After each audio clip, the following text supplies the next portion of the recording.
Hi, my name is Jeremy Brunansky, and you're about to watch a brand new episode of Brunansky's Vlog. This is a weekly show that drops every Monday at 10 a.m. Pacific Standard Time on YouTube.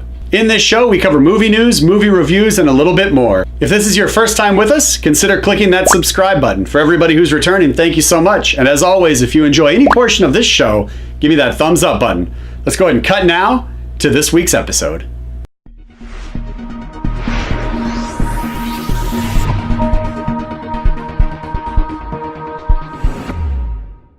Hey everybody, it's Jeremy Brunansky with Brunansky's Vlog. I just wanted to take a quick minute to thank everybody for the kind words, the text messages and everything else, all this stuff on social media, just regarding the passing of Austin the dog. Austin was an incredibly special dog to me. Austin and I have also traveled extensively. We've driven San Diego all the way to Miami, Florida together. And that was a lot of fun for him and I, just to kind of have that time together, see a bunch of new stuff, as well as just kind of hang out and talk. We also like to goof around and goofball, as you can see here. He was more than just a dog to me. He was part of my family. And the fact he's no longer around is heartbreaking for me personally. He was an extension of me. He was that happy part of my life, and I miss him every day. So I worked a number of years in corporate America and management, and whenever there was a bereavement, the loss of a family member, you'd always get a couple days off, up to a week. And since Brunansky's Vlog was entirely Austin the dog and I decided to go ahead and take a week off. So the writing, the editing, the recording, the graphic design work, all of that stuff, it takes a lot of time, and I've got to film each episode out over the course of a couple days to make sure that it's available by Monday. And with everything that's been going on this week after the passing of Austin the dog and just where it's left me emotionally, I wasn't able to get around to actually recording anything for this week's episode. But because the subscribers on this channel do have an expectation that we've all agreed to have new episodes every Monday at 10 a.m. PST, I did put together this brief video, and then also you're going to have a few movie reviews after this for you guys to check out. That way you're still getting some form of new content here on the channel as per the expectation. So thank you again everybody who's watching. Thank you again everybody who's reached out and offered condolences and kind words over this difficult time for me. Like I said, we'll be back next week. And there will be no Facebook Live episode after this today, just like there was no Facebook Live stream on Saturday. But we'll be back stronger than ever next week to talk movie news, reviews, and more with you, as well as to get the Facebook Live streams up and going again. Have a great week, everybody. Enjoy these movie reviews if you haven't watched them. And if you have watched them, I hope you get a little bit more out of it with the second viewing, just like you may some of the movies. Hope everybody's December has started off well. Hope you guys are all getting prepared for Christmas, and you're able to spend time with friends, family, and loved ones. This is Jeremy Brunansky signing off. Have a great day.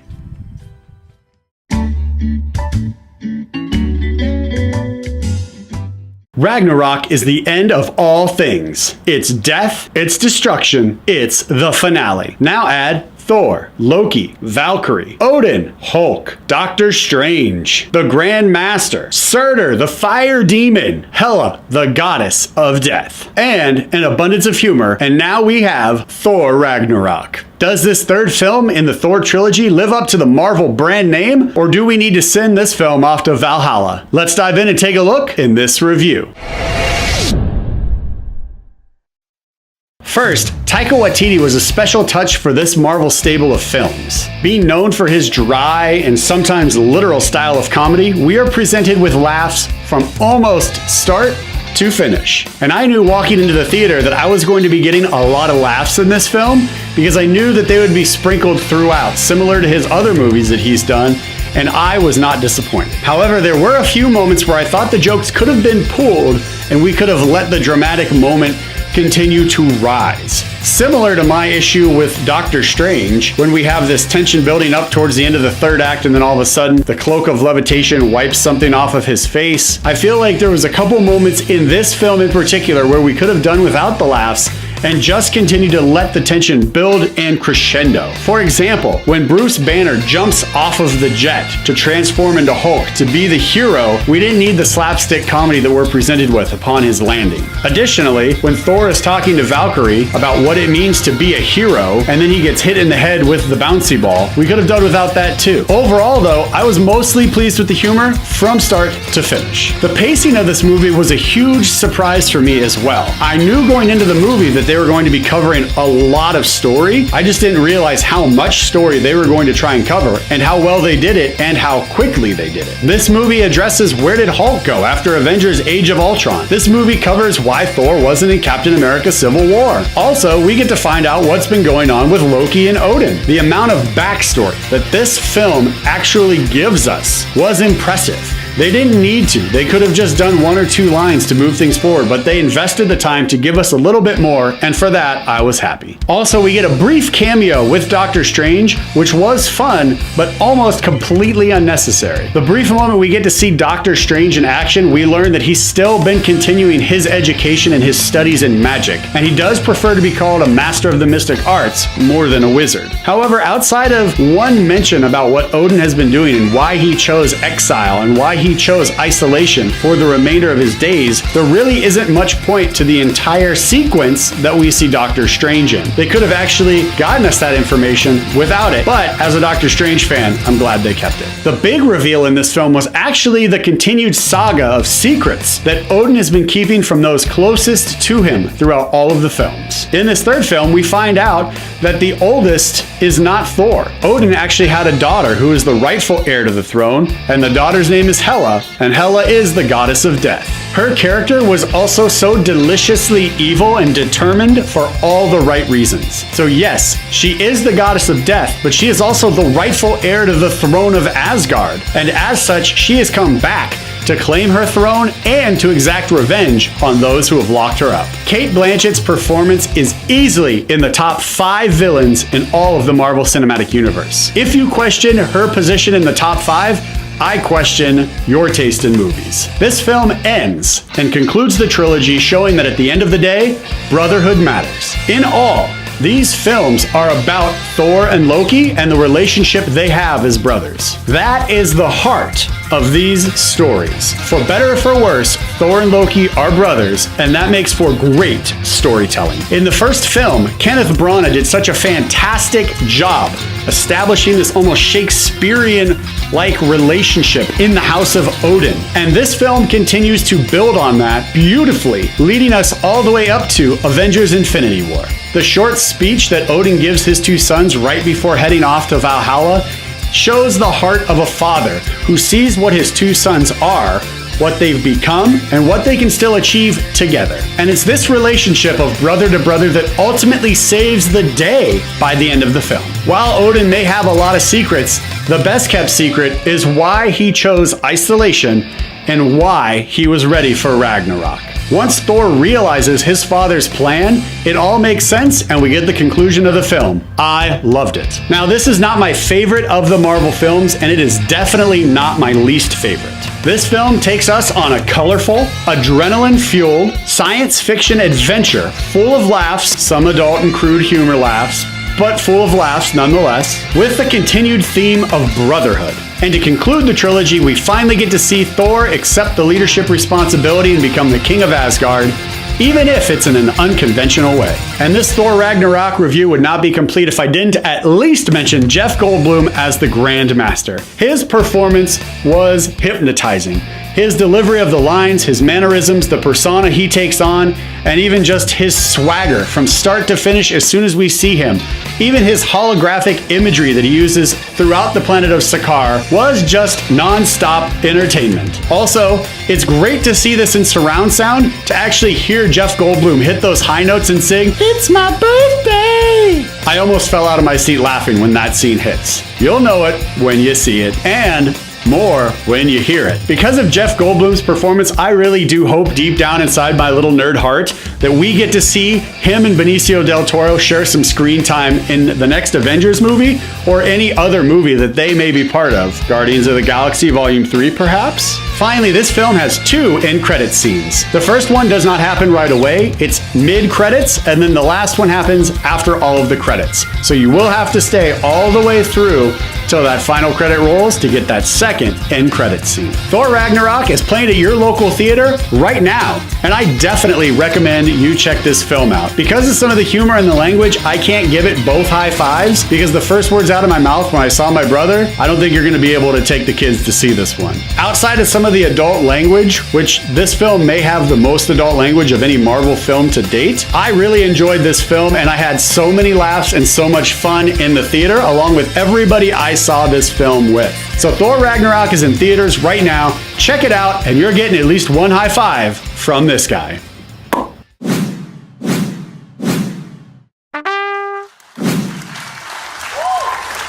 It's time to unite the 7, or 5, or 6 if we assume that one hero won't be dead the whole movie. At any rate, some of the biggest names the DC Comics and Warner Brothers has to offer are coming together for the very first time on the big screen. The production was troubled from almost the very beginning, as story after story continued to drop in the news, signaling that this film was going to be a disaster. So, does Justice League deliver on a story that will make us as fans happy, or did the Super Friends have to call in sick? Let's dive in and take a look in this review. First, the story is written well enough so that while we're not getting every single detail, we get enough detail so that we can kind of piece things together with our own minds because they aren't spoon feeding us every single detail. We get backstories on each of the heroes, and we get enough of a backstory to understand their initial reluctance and then the reasoning for why they would come together to join up and actually stop the villain Steppenwolf in this film. Additionally, we're also given brief little moments peppered throughout the film that show the heroes actually bonding and getting to know each other as a team. And finally, each hero, Flash, Aquaman, Cyborg, Wonder Woman, and Batman, each have a special moment on screen to showcase their unique abilities and what they bring to the Justice League. Now, no movie is complete without a villain, and I'm happy to say that the villain gets the same respect from the writers. We get just enough backstory to actually understand who Steppenwolf is as a villain, what the mother boxes are, how he acquires parademons, which are his minions, and why he's come to Earth to lead a full-on conquest of the planet. This movie is quick-paced as well, so if you blink anything, you might miss it, but I believe that actually played to this film's strength to deliver the story at a very rapid pace. But there's two sides to every coin, and because the film is so quick-paced and it's just around 2 hours, some of the backstory on the characters is a little thin. While we do get their motivation, as I just mentioned, we don't really get a rich, deep look at the characters. A lot of what we get is very high level and very surface level with respect to each of the main characters, the worlds they come from, and the villain. In this film, you get the necessary information only, and that works. However, I would have liked to get a little bit more from some of the newer characters, specifically Cyborg and Flash. Unfortunately, this film is not 100%. There are some weak spots in the story, and specifically the biggest weak point in this film is the special effects and the CGI. Now, while they aren't great, they also aren't terrible because there are moments that actually looked really good and how they designed it and what the special effects team and the director were able to come up with for this film. Specifically, when we see the Flash running at his Flash speed and he's moving so fast things look like they're in slow motion. I love the crisp detail and I loved how the lightning looked as he was moving. Also, Cyborg, when his body restructures and his arm can turn into a gun, or towards the end when we see his suit morph. I really enjoyed that aspect of it, and I thought the visual design of his character specifically actually looked really good. However, the parts of this film that deal with the special effects and the CGI for the majority of the film did look awful. And those scenes where we have these giant epic battles, like that flashback scene where we find out who Steppenwolf is, the first time he's come to Earth and how he was defeated. Also towards the end of the film when the parademons are going crazy and they're attacking the Justice League as Wonder Woman and Aquaman are fighting side by side to stop Steppenwolf. The special effects and the visual design were really not great. In fact, it kind of looks something similar to the Warcraft movie or the new King Arthur movie.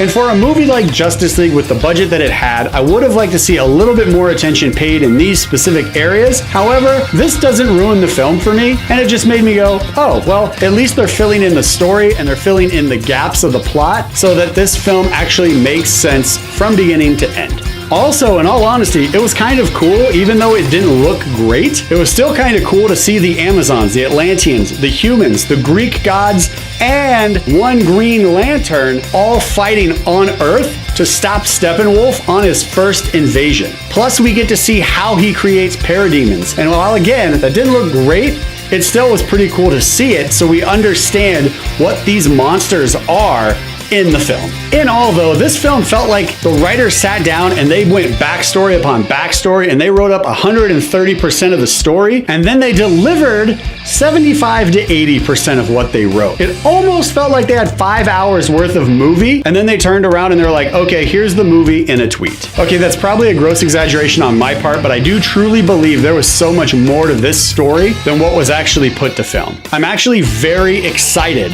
about the Blu-ray special edition if they release it with all of the extra footage to see what was cut out that may have fleshed out some of the backstory a little bit more on these characters. Also, one of the nice touches in this film, outside of the story and the characters, is how well they did little things like humor and the score, or the music for this movie. We get the old Batman theme from Tim Burton's Batman. And it's just these little touches that are happening throughout in the background that really elevate the overall enjoyment for me as a movie fan. And I'm sure if you're noticing them, it'll elevate it just a little bit more for you too. Plus, there's a decent amount of humor in this so that the film, while it is dealing with a villain who wants to create an apocalyptic planet, it's still lighthearted enough and enjoyable enough because of some of the back and forth banter that was written for these characters. Justice League is in your local theater right now, and I am definitely going to recommend that you guys head out to your local cinema house and you check this out. This is definitely a big screen movie. It's a quick-paced, brief story about good guys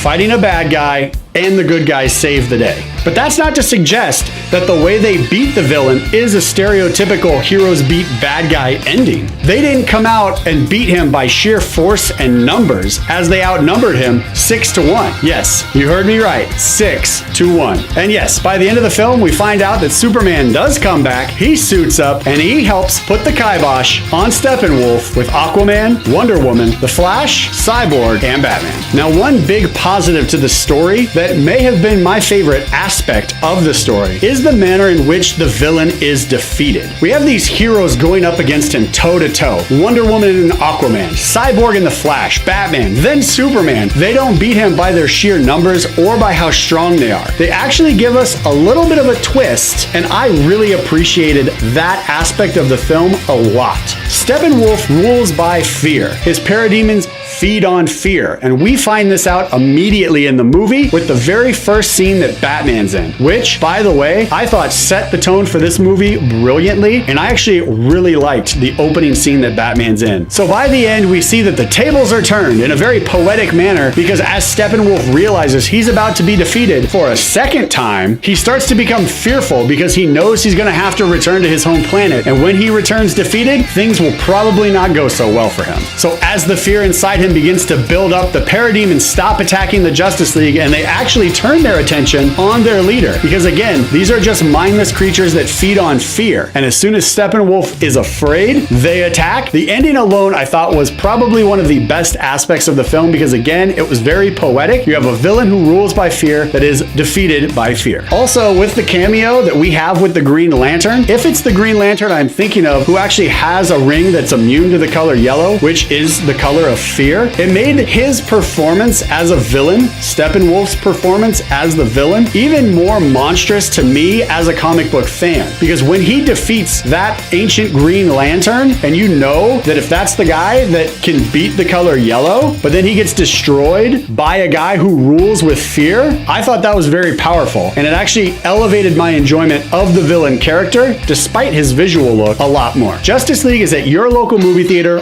right now, and I'm definitely recommending that you get off the couch, out of your chair, put down your phone, get in your car, call an Uber, and drive or ride your way to your local movie theater to check out this film. It's a thin story, it's quick-paced with an offbeat ending that's surprising and enjoyable, and for that reason, it's getting at least one high five from this guy. Justice League is in theaters right now. Check it out.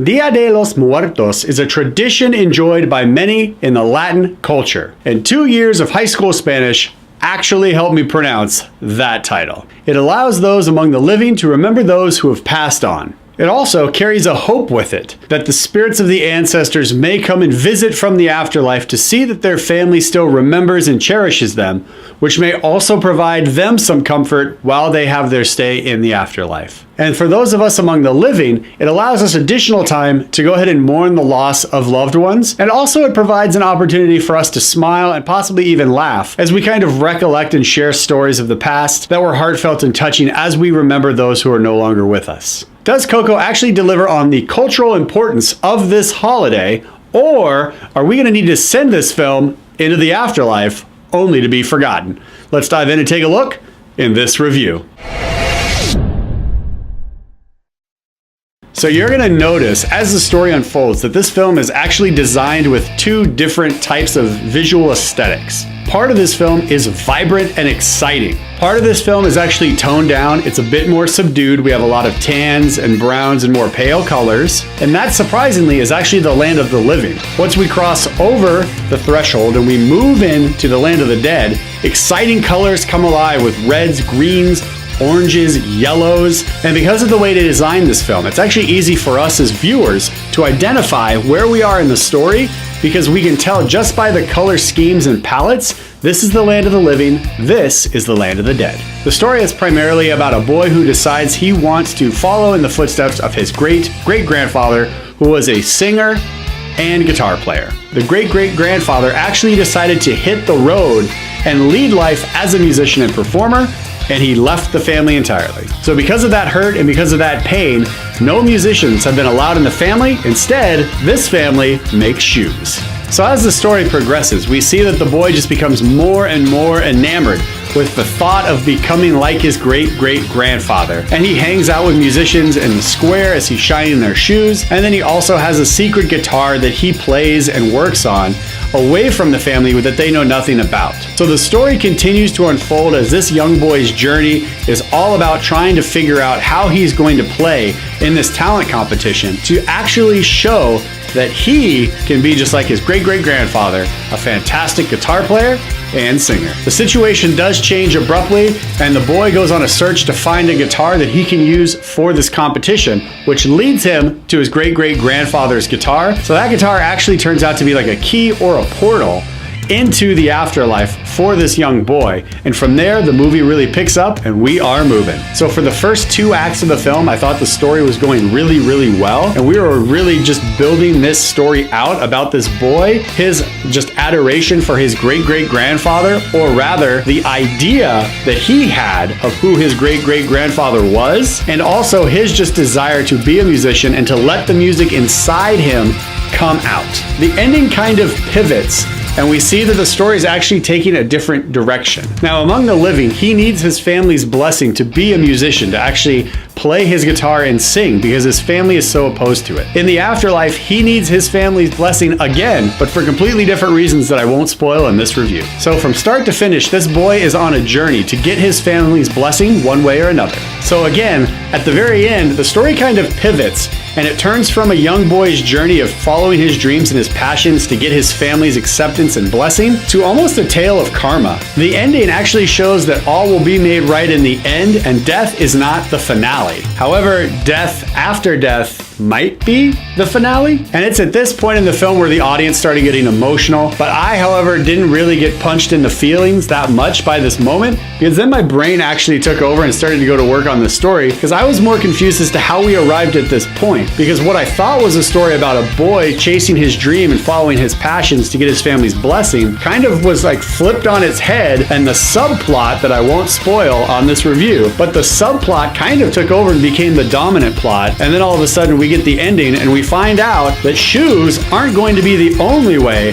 that this boy and his family will be making money from now on. So Coco is in your local movie theater right now, and I am definitely recommending a big screen viewing for this film. While the ending did feel a bit disconnected from the rest of the movie about a boy who's just trying to follow his passions, chase his dreams, and get his family's blessing, it's still a lot of fun all the way up to the ending where everything kind of takes a dynamic shift, and that's when the real big emotional hits start to play. And just like Justice League, I feel this film actually had more story to tell than it could tell in the time allotted. And this review would not be complete if I didn't at least bring up the score and the new songs for this film. The music in this, not just the songs that they sing, but also the score that supports the scenes, is all fantastic. And finally, without giving any spoilers away, I wanted to make sure that you guys are able to draw your attention to one very specific factor in this film, and that is the visual design of Miguel, the hero of this story. And I wanted to make sure that I mention it so that your attention can be drawn to his visual design, because as he's going through this afterlife world, you actually see it transform and his body becomes almost like translucent. And the design of just his character alone is spectacular. Coco is at your local movie theater right now, and I'm definitely recommending that you guys get out and take your family to see this film this weekend. And because of that, Coco's getting at least one high five from this guy.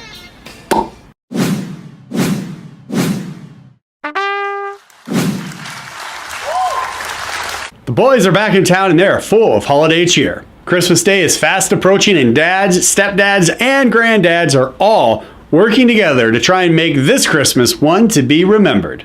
Does Daddy's Home 2 deliver on a festive and fun holiday Christmas tale?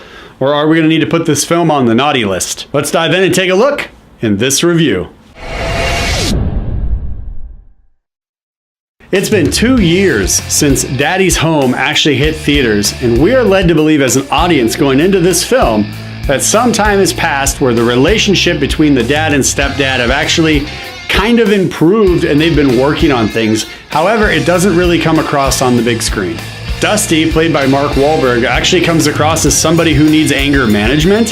He doesn't come across as someone who's just like learning how to be agreeable. He looks like someone who's just repressing all of his anger, and it eventually kind of spirals out towards the end of the film, which leads to some comedic moments. Brad felt more confident in this story. Like over time, he actually learned how to have self-confidence until an issue arose. And as soon as there was any trouble or anything like that, we see him kind of scale back into insecurity like he did in the first one, until it again eventually spirals out of control towards the end of the film, leading to some very comedic moments. In all, the two leads of this film didn't really feel like they had gelled that much in the time between films.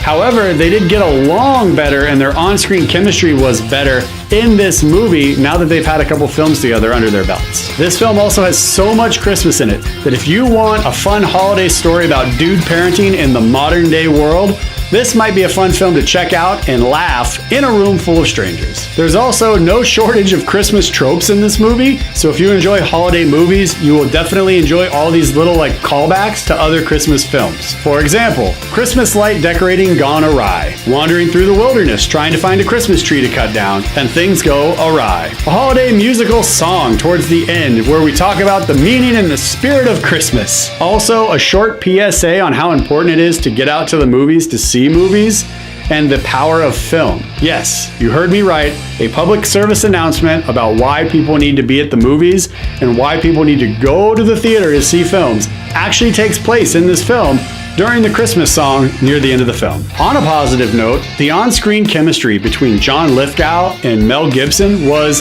fantastic. Halfway into this movie, I just sat there in the theater and I was like, I just want to see like these two guys do more films together, as a super nice and super innocent, charming guy, and then as a surly curmudgeon. Those two guys played off of each other so well, I was loving it. Also, no spoilers, by the end of the film, we do get to see that there might be a possibility for a spin-off film with just these two guys. I personally believe the writers just sat back and said, look, we're going to let you guys get to know these characters over the entirety of the film, and that way we didn't actually have to get a really big buildup of who these characters are before we meet them. And in all honesty, I'm actually fine if they just wanted to do like a short 30-minute clip before Daddy's Home 3 if they actually make a Daddy's Home 3. Similar to what Pixar does with the shorts, or what Marvel used to do with those one-shots, where you just get like a little bit of a story just condensed into 15 to 30 minutes. I would eat that up if it was Mel Gibson and John Lithgow going on a vacation together for just a short, brief period of time, and then Daddy's Home 3 started. And for all you wrestling fans out there, you will absolutely get to hear John Cena sing. That's right, you heard me correctly. John Cena gets on stage and actually belts out a Christmas tune along with Will Ferrell and Mark Wahlberg on a stage with a choir singing behind him. And it's just as ridiculous as it sounds, but in a good way. Daddy's Home 2 is playing at your local movie theater right now, and it's getting at least one high five from this guy, because when I walked into the movie, I had an expectation for how much I would laugh, and that expectation was just ever so slightly exceeded because of how well some of the jokes were delivered and written. Also, this film does a great job of reminding all of us not to just let anybody touch our thermostat. Daddy's Home 2 is playing at your local movie theater right now. Check it out.